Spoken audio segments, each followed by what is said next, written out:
মুখ চুপ করে বসেছিলেন, তার কারণ ব্লুপ্রিন্ট রেডি। আর একটা পহেলগাঁও। পাক প্রতিরক্ষা মন্ত্রী খোয়াজা আসিফের সাম্প্রতিক এক মন্তব্য তুমুল চর্চায় উঠে এসেছে। ভারতের মাটিতে কোনো অভিযান চললে তার প্রত্যাঘাত কলকাতা পর্যন্ত পৌঁছে দেওয়ার যে হুমকি ইসলামাবাদ দিয়েছে তা নিয়ে সোমবার নদিয়ার বেথুয়াডাহরি নির্বাচনী জনসভা থেকে প্রধানমন্ত্রী নরেন্দ্র মোদীকে তীব্র আক্রমণ শানান বাংলার বিদায়ী মুখ্যমন্ত্রী তথা তৃণমূল সুপ্রিমো মমতা বন্দ্যোপাধ্যায়। প্রশ্ন তোলেন, জাতীয় নিরাপত্তা নিয়ে পাকিস্তানের হুমকি শুনে চুপ কেন প্রধানমন্ত্রী, প্রতিরক্ষা মন্ত্রী? কলকাতা ওড়ানোর হুঁশিয়ারি শুনেও প্রতিক্রিয়া নেই কেন? মোদী, রাজনাথ সিং এর বিরুদ্ধে সুর আরও চড়ান মমতা বন্দ্যোপাধ্যায়। সোমবার কৃষ্ণনগরের নাকাশিপাড়া নির্বাচনী প্রচারে বক্তব্য রাখতে গিয়ে টেনে আনেন পাক প্রতিরক্ষা মন্ত্রী খোয়াজা আসিফের হুঁশিয়ারিকে। মমতা বন্দ্যোপাধ্যায়ের প্রশ্ন, পাকিস্তান বলছে কলকাতা উড়িয়ে দেবে, তা শুনে কেন চুপ করে রইলেন প্রধানমন্ত্রী, প্রতিরক্ষা মন্ত্রী? তবে কি নির্বাচনের আগে আর একটা পেহেলগাঁওয়ের ব্লু প্রিন্ট তৈরি হচ্ছে? এটা কি কেবলই লোক দেখানো ছলনা?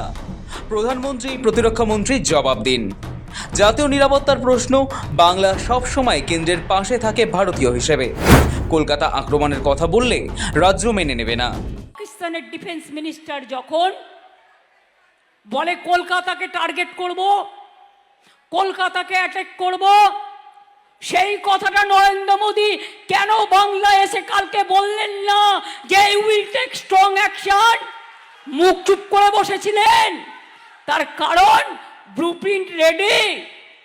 আর একটা পহেলগাঁও, ইলেকশনের আগে লোক দেখানো, ছদ্মবেশী খেলা, ছলনা। বাংলার মানুষকে টার্গেট করলে বাংলা দিল্লিকে টার্গেট করবে। কেন আপনি পাকিস্তানের বিরুদ্ধে স্টেপ নিলেন না? ডিফেন্স মিনিস্টারকে দিয়ে কে বলিয়েছে কথা? কেন তাদের বিরুদ্ধে অ্যাকশন নেননি? কলকাতাকে যদি টার্গেট করার কথা কেউ বলে, আমরা অ্যাজ এ ইন্ডিয়ান সিটিজেন আমরা মানব না। সারা দেশকে অ্যাটাক করার কথা বললে যেমন আমরা মানব না। কই আপনি তো মুখ দিয়ে বলেননি। গত বছরের 22শে এপ্রিল কাশ্মীরের পেহেলগাঁওয়ে জঙ্গি হামলায় প্রাণ যায় 26 জন নিরীহ মানুষের। হামলার মাস্টারমাইন্ড হিসেবে লস্করের নাম উঠে আসে।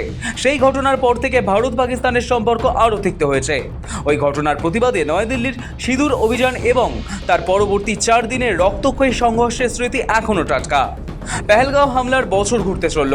এই পরিস্থিতিতে রবিবার সকালে পাকিস্তানের শিয়ালকোটে সাংবাদিকদের মুখোমুখি হয়ে সে দেশের প্রতিরক্ষা মন্ত্রী খোয়াজা আসিফ স্পষ্ট হুঁশিয়ারি সুরে বলেন, ভারত যদি এবার মিথ্যে অজুহাতে কোনো রকম অভিযান চালানোর চেষ্টা করে তাহলে তার পরিণতি ভালো হবে না। এবার সেই সংঘাত কলকাতা পর্যন্ত টেনে নিয়ে যাওয়া হবে।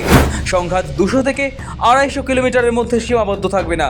অর্থাৎ যুদ্ধের আঁচ যে এবার সরাসরি বাংলার বুকেও আঁচড়ে পড়তে পারে, সেই প্রচ্ছন্ন হুমকি দিয়ে রেখেছে इस्लामाबाद।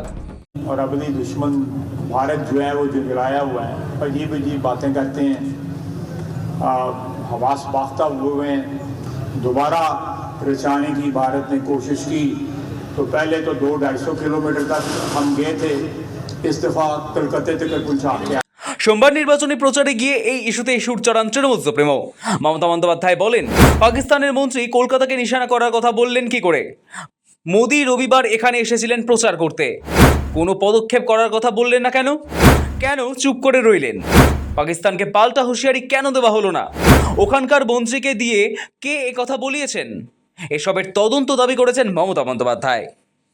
কেন আপনি পাকিস্তানের বিরুদ্ধে স্টেপ নিলেন না? ডিফেন্স মিনিস্টারকে দিয়ে কে বলিয়েছে কথা? তদন্ত চাই, কারা বলিয়েছে? আপনি কেন তাদের বিরুদ্ধে অ্যাকশন নেননি? কলকাতাকে যদি টার্গেট করার কথা কেউ বলে, আমরা অ্যাজ এ ইন্ডিয়ান সিটিজেন আমরা মানব না। সারা দেশকে অ্যাটাক করার কথা বললে যেমন আমরা মানব না।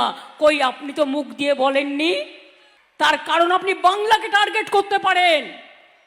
আর পাকিস্তানের ডিফেন্স মিনিস্টার যখন বাংলাকে টার্গেট করবে বলে, তখন আপনি চুপ করে বসে থাকেন, মুখে প্লাস্টার লাগিয়ে বসে থাকেন। লজ্জা করে না? আগে পদত্যাগ করুন। নদিয়ায় দাঁড়িয়ে অনুপ্রবেশ ইস্যুতেও দেশের প্রধানমন্ত্রী নরেন্দ্র মোদীকে এবং স্বরাষ্ট্রমন্ত্রী অমিত শাহকে তোপ দাগেন মমতা বন্দ্যোপাধ্যায়। বাংলায় এলে পালা করে করে মোদী শাহরা অভিযোগ তোলেন তৃণমূল অনুপ্রবেশকারীদের ভোট ব্যাংক হিসেবে কাজে লাগাচ্ছে, তাই অনুপ্রবেশ হতে দিচ্ছে। এবার সেই প্রসঙ্গ তুলেই পাল্টা প্রধানমন্ত্রী এবং স্বরাষ্ট্রমন্ত্রীকে কাঠগড়ায় দাঁড় করান মমতা। লজ্জা করে না মাননীয় প্রধানমন্ত্রী? বিহারেও বলেছিলেন খুশবৈটিয়া, আপনার দায়িত্ব, বিএসএফ বর্ডার আপনার হাতে। আপনার হোম মিনিস্টারের দায়িত্ব, সিআইএসএফ আপনার হাতে, সিআরপিএফ আপনার হাতে, আইটিবিটি আপনার হাতে, প্লেন আপনার হাতে, ট্রেন আপনার হাতে। তাহলে যদি কোনো খুশবইটিয়া কোথাও ঢুকে থাকে তার জমিদারি তো আপনার। আপনি আগে পদত্যাগ করুন, তারপরে খুশবইটিয়ার কথা বলুন। বাংলায় কথা বললে খুশবইটিয়া রোহিঙ্গা, আর আপনি ভোট চাহেঙ্গা। মমতার দাবি, ভারতের সার্বভৌমত্ব এবং বাংলার নিরাপত্তা নিয়ে এমন বড় হুমকির পরেও কেন্দ্রের নীরবতা অত্যন্ত উদ্বেগজনক। তাৎপর্যপূর্ণ বিষয় হলো, কেন্দ্রের শাসক দলের সঙ্গে রাজ্যের যতই বিরোধ থাকুক, জাতীয় নিরাপত্তা ইস্যুতে নীতি মেনে বরাবর কেন্দ্রের পাশেই থেকেছে তৃণমূল।